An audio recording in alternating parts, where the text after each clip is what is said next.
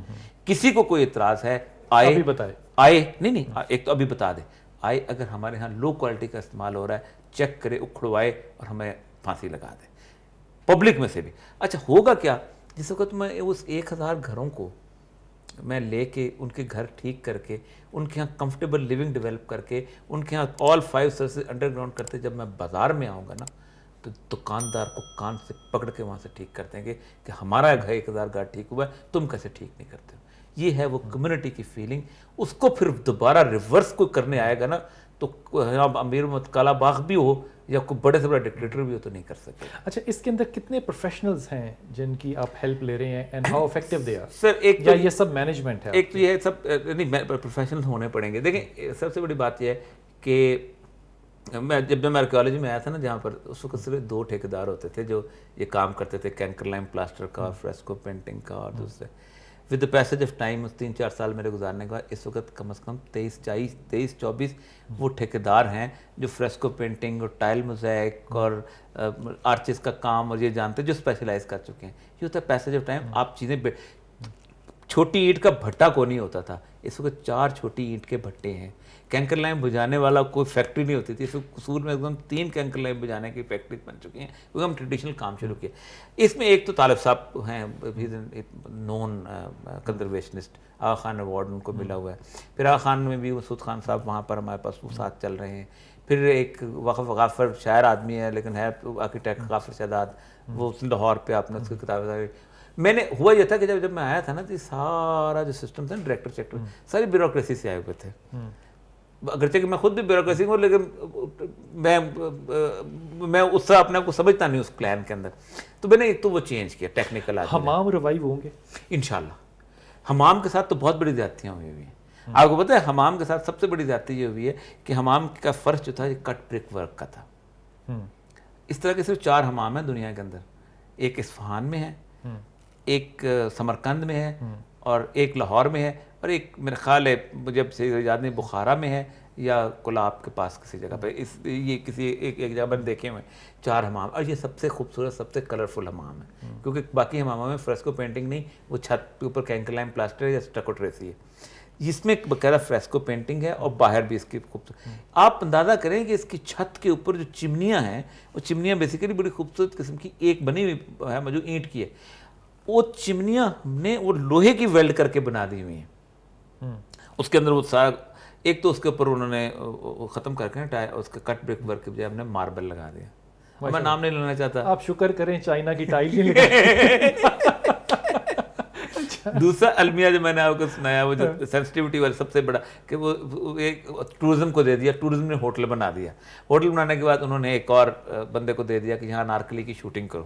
تو ایک آرکیٹیکٹس ہیں اللہ تعالیٰ ان کی عقل میں اضافہ کرے, انہوں نے لیا وہ بڑا شاندار قسم کا پیپر جو ہوتا ہے وال پیپر فریسکو پہ لگا دیا, اس کے اوپر کر کے نا ڈیزائن, تو فریسکو پر گوند سے لگا دیا. جب ہم نے اس کو کھولا تو ہمیں اسٹیم سے بھر کے کھولنا پڑا اور اس کو ہم کو سارا کوئی ٹھیک کرنا پڑا.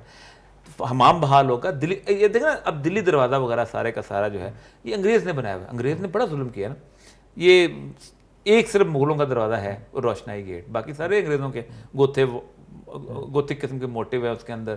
لیکن پھر بھی ہم بحال کریں گے. برائی بھی جو غلط چیز بھی بنائی وہ بھی ہم بحال کریں گے. اچھا, اور یہ لاسٹ کوشچن, مشہد کے بازار بزرگ کے ساتھ آپ وال سٹی کو کمپیئر کریں گے؟ سر وال سٹی بہت زیادہ کلرفل ہے.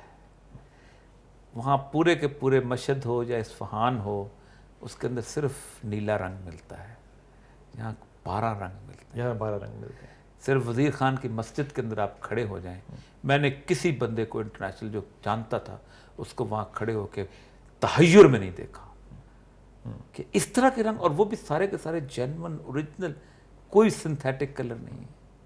2 جگہ ہے جہاں میں نے انٹرنیشنل وزٹرز کو میں نے لے کے گیا ہوں جن میں بڑے بڑے لوگ تھے. ٹونی بلیئر تھا, اس کی بیوی تھی, پرنس چارلز تھا, یہ ہیلری کلنٹن بھی آئی ہوئی تھی, اور باقی دنیا کے چائنیز پریزیڈنٹ تھا. ایک بادشاہی مسجد کی سیڑھیاں چڑھتے ہوئے جب وہ دروازے پہ آتے ہیں تو تحیر کا شکار ہو جاتے ہیں. عالم حیرت جسے کہتے ہیں نا, اور ایک وزیر خان کی مسجد کے اندر مڑ کے جب دروازہ دیکھتے ہیں نا کہتے ہیں اتنی رنگینی بھی ہو سکتی ہے کسی آرٹ کے اندر. کوئی انچ ایسا نہیں ہے اس مسجد کا کہ جو خوبصورتی سجایا نہ گیا ہو. یہ باقی جگہوں پہ بھی آپ صرف میں آپ کو بتاؤں میں بھی ملتان میں کیونکہ ملتان ساتھ اس میں کام کر رہا ہوں آج کل انہوں نے 16 مہینے بعد انہوں نے ریلائز کیا کہ ملتان بھی اس کو دے ہی دیا جائے. تو ملتان کی 99% آپ کی ہیریٹیج ابھی تک محفوظ ہے. ایک میں نے برک ورک دیکھا ہے آپ بلال صاحب آپ حیران ہوں گے کہ وہ برک ورک ایسے لگتا ہے جیسے لکڑی کا ہے. کیا بات ہے. وہ جیسے چھوٹے چھوٹے بنائے ہوتے ہیں نا گول سے پائے کے نیچے لگے ہوئے وہ ڈیکوریٹو قسم کے یعنی وہ برک ورک ہے. میں حیران ہو گیا اس کو دیکھ کے. مجھے بھی لکڑی لگ رہی تھی. اس نے کہا نہیں سر آپ اوپر آ کے دیکھیں. میں اوپر چڑھ کے میں نے کھڑکی میں سے چک کے جب ہاتھ لگایا تو اینٹوں کا کام تھا. یہ پرفیکشن دنیا میں کہیں پہ نہیں ملتی جتنی آپ پاکستان میں آپ کو. اللہ تعالیٰ سے بڑی دعا کہ اللہ تعالیٰ ہمیں اس ذہنی غربت سے دور کرے. آمین ان شاء اللہ تعالیٰ. اور یہ it was an honour and a pleasure meeting you. بہت شکریہ.